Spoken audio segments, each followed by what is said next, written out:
At the base of the spine, we have the sacrum, and the sacrum is made up of 5 fused vertebrae, S1 and S2. It forms the base of the spine, a stable base to the spine, and it is the point of attachment between the spine itself and the inanimate bones to form the pelvis. Here we see the anterior surface of the sacrum. So there, that would be S1, S2, S3, S4, and down here is S5. And in between we see these ridges, these bony ridges. These are where the discs would have been had the 5 sacral vertebrae not fused.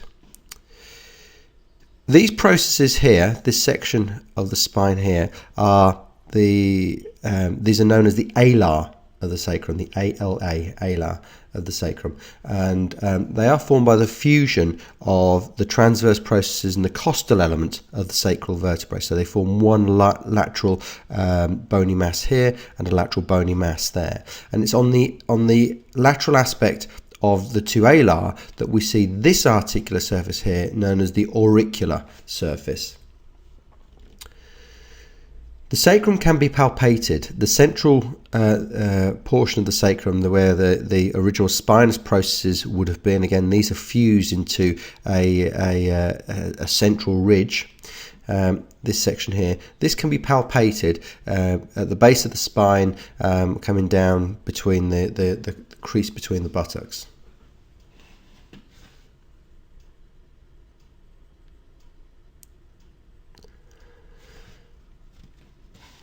The spine sits on top of the sacrum. The sacrum, as mentioned earlier, articulates with the 2 inanimate bones. This is one inanimate bone, which is sometimes called the hemipelvis, and this is the other inanimate bone over here. Where the sacrum articulates with the top of the inanimate bones, they form joints. This joint here is known as the sacroiliac joint because it's between the sacrum and the iliac crest. Here's the other sacroiliac joint. The 2 inanimate bones and the sacrum together form a solid bony ring, which is known as the pelvis. The sacroiliac joints and the 2 inanimate bones articulating anteriorly here in a section, in an area known as the symphysis pubis, create a strong, very stable ring that has a small amount of torsional movement. This torsional movement is important for shock absorbency in particular. The 2 inanimate bones then allow weights to be transferred evenly between the left and right lower limbs. When we look at the inanimate bone in more detail, we see a number of interesting points. The inanimate bone is formed embryologically by the fusion of 3 separate bones. This top section, which is a large flat section, large flat bone, is known as the ilium.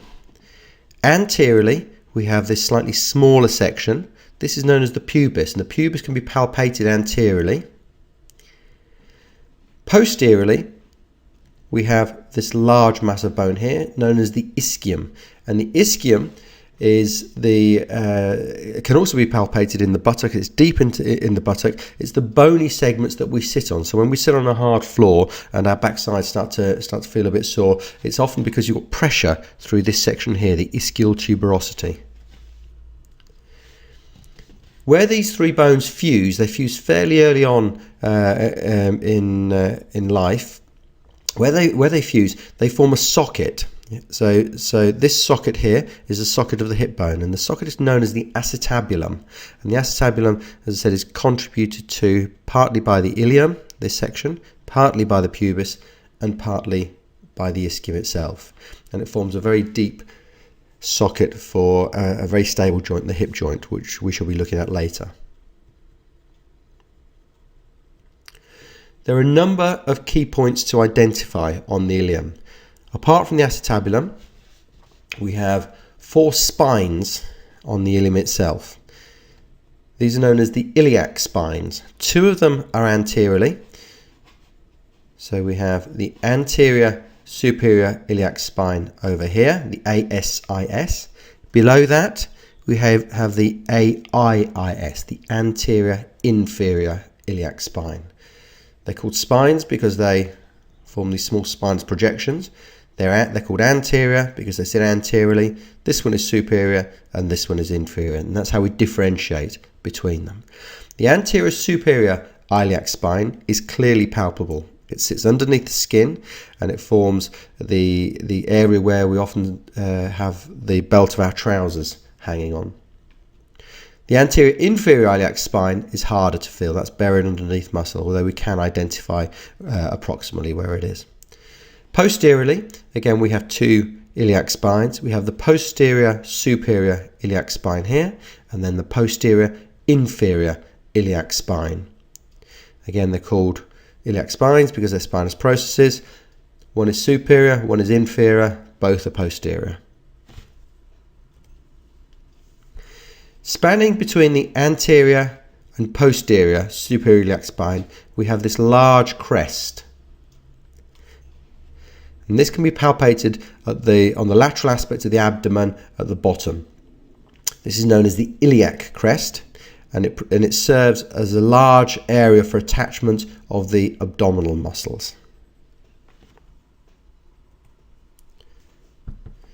On the medial side of the innominate bone, we have another auricular surface which matches the shape of the auricular surface on the sacrum. And it's this auricular surface that articulates with the auricular surface on the sacrum to form the sacroiliac joints.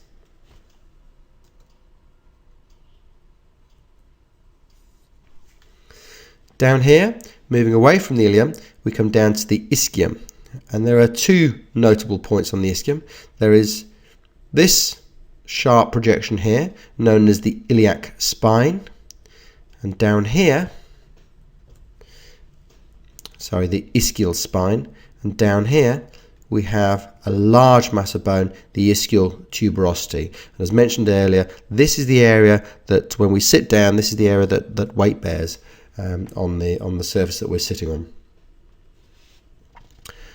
Above the iliac spine, there is this great notch here. This is known as the greater sciatic notch and is there for the exit of the sciatic nerve. The sciatic nerve comes out of the pelvis through this notch, along with a number of other structures, the most notable one being a muscle called piriformis that exits with the sciatic nerve. Below the iliac spine, we have the lesser sciatic notch, and through here exits some smaller muscles, some of the lateral rotators of the hip that will be discussed later. Anteriorly, moving away from the ischium, we come to the pubis. This section here is known as the body of the pubis, and this is clearly palpable anteriorly. There are other smaller bony points to identify on the innominate bone as a whole, but for the time being, we're going to stick with the ones listed here. Between the pubis and the ischium is a hole. This is known as the obturator foramen, and the obturator foramen is formed by a projection of bone coming from the body of the pubis here, projection of the bone coming from the body of the pubis here, which is known as the rami, the superior ramus of the pubis and the inferior ramus of the pubis. They then articulate with the top of the body of the ischium and this branch of bone here known as the ischial ramus. The obturator foramen has the effect of making the pelvis slightly more lightweight. It is not just an opening, it is filled by a membrane, and on either side of this membrane, it's a very tough fibrous membrane, on either side of this membrane arise two muscles, obturator internus and obturator externus. There is a hole in that membrane as well for the passage of a nerve from inside the pelvis to outside, the obturator nerve.